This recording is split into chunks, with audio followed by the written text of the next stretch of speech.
Tak lama, Hyunwoo siuman. Ia memegang tangan Hae-in dan mengatakan apakah ia baik-baik saja. Ia menjawab jika dirinya begitu sehat. Hae-in meminta maaf karena ia telah bersikap kejam kepada Hyunwoo. Hyunwoo juga meminta maaf karena ia tak bisa menemaninya saat itu. Sambil kembali memegang tangannya, Hyunwoo mengungkapkan jika ia begitu mencintai Hae-in. Seluruh keluarga kini terlihat bahagia saat mengetahui Hyunwoo telah sadar dan baik-baik saja. Beberapa karyawan mengetahui kejadian ini. Mereka berpikir jika hal ini seperti drama Korea dengan tema perebutan tahta. Sekretaris Nata setuju. Baginya, peristiwa ini bagaikan melodrama di mana sang pangeran menyelamatkan wanitanya. Mereka lantas menduga-duga apakah Queen berhasil direbut kembali. 뭔 소리예요? 제가 사학과 출신이라 그런가? 이건 왕권을 막... Hae-in berpapasan dengan Yang-gi. Hae-in tahu betul jika ia adalah teman dekat Hyunwoo. Ia lantas bertanya, apa alasan ia dan Hyunwoo bercerai di masa lalu? Yang-gi membuat karangan jika perceraian mereka akibat kesibukan keduanya dan memutuskan untuk tetap berteman. Menurutnya, alasan itu tak penting lagi. Yang-gi hanya meminta agar ia bisa menjaga Hyunwoo dengan baik. 저희는 왜 이혼했어요? 네? Hae-in membuka catatannya. Ia terkejut saat dirinya pernah menulis, Hae-in, jika kau tak ingin menyesal, jangan melepaskan Hyunwoo. Melihat ketampanan Hyunwoo, ia tahu betul mengapa dulu dirinya begitu mencemaskan Hyunwoo. Saat kembali dari toilet, Hae-in merasa heran mengapa buku catatan yang berada di tasnya kini tergeletak di meja.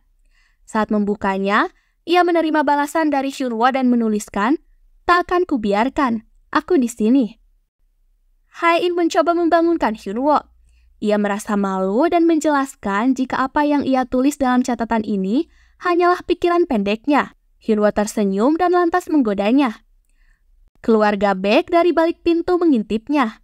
Mereka cekikikan karena kemesraan keduanya.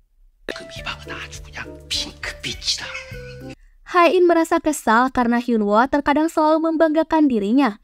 Seperti merasa tampan, memiliki suara bagus, menjadi siswa terbaik, juara tinju, atau menjadi bagian pasukan penjaga khusus. Ia mengklaim jika Hyunwoo menganggap dirinya sendiri sebagai orang yang sempurna. Namun, tak bisa ia pungkiri, Hyunwoo memang memiliki karakter yang ia sukai. Hae-in lalu dengan manis menyuapi Hyunwoo saat makan. 다 가진 남자다. Hyunwoo, keluarga Queen dan Grace terlihat berkumpul untuk membuat taktik terkait pengambil alihan perusahaan Queen. Jumlah saham Seulgi kini mencapai 45,1%.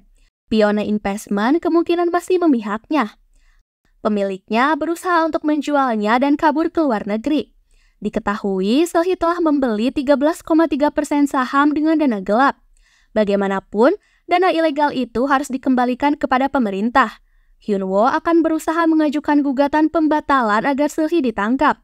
Satu fakta yang terungkap jika selama ini, Grace yang membantu Hae-in memulihkan memorinya. Dimulai dari meletakkan MP3 di kediaman, bahkan menaruh paket di atas meja. Dae-hee meminta agar ia dan Grace menyerahkan diri ke polisi atas perbuatan mereka di masa lalu. Grace menolak, namun ia sepertinya kembali mempertimbangkan ketika Dae-hee mengatakan jika ia tak ingin berakhir seperti Eun-sung. Dae-hee ingin hidup dengan jujur. Ia ingin mencintai dan dicintai. Dae-hee membawa Sochul ke panti asuhan tempat di mana ia dibesarkan. Dae-hee menceritakan bagaimana ia dibuang oleh orang tuanya. Setelah kedatangan Sochul dalam hidupnya, hari-harinya begitu berbeda. Dae-hee merasa jika sebenarnya ia dari dulu telah mencintai Sochul. Ia menunjukkan sebuah boneka dan mengingatkan Sochul jika mereka semasa kecil pernah bertemu. Meskipun boneka itu ia curi darinya, tapi saat membawa dan menggenggamnya, bagaikan ia seperti anak orang kaya yang memiliki orang tua. Dae-hee menceritakan ia yang berniat untuk menyerahkan diri. Sochul meminta agar Dae-hee tak melakukan hal sembrono. Jika perlu, ia bisa menyewa pengacara terbaik dan rela menghabiskan uang untuknya. 이것도 원래 네 거였어. Keluarga Queen secara resmi telah menuntut Seulgi untuk pembatalan saham sebesar 13,3% dari dana gelap. Hyunwoo mengungkapkan bukti kejahatan Seulgi dan putranya, dimulai dari melakukan penipuan 2 triliun won, pemalsuan laporan keuangan, bahkan pembuatan kontrak ganda. Sementara itu, Dae-hee memberikan kesaksian selama persidangan. Seulgi terus menyangkal dan memohon belas kasihan hakim karena ia baru saja kehilangan putranya. Hae-in juga ikut bersaksi dalam persidangan. Saat diculik, ia mengetahui fakta jika insiden kecelakaan 25 tahun yang lalu serta kematian kakeknya adalah rencana dari Seulgi. Seulgi semakin tersudut ketika bukti CCTV atas kejahatannya dipertontonkan.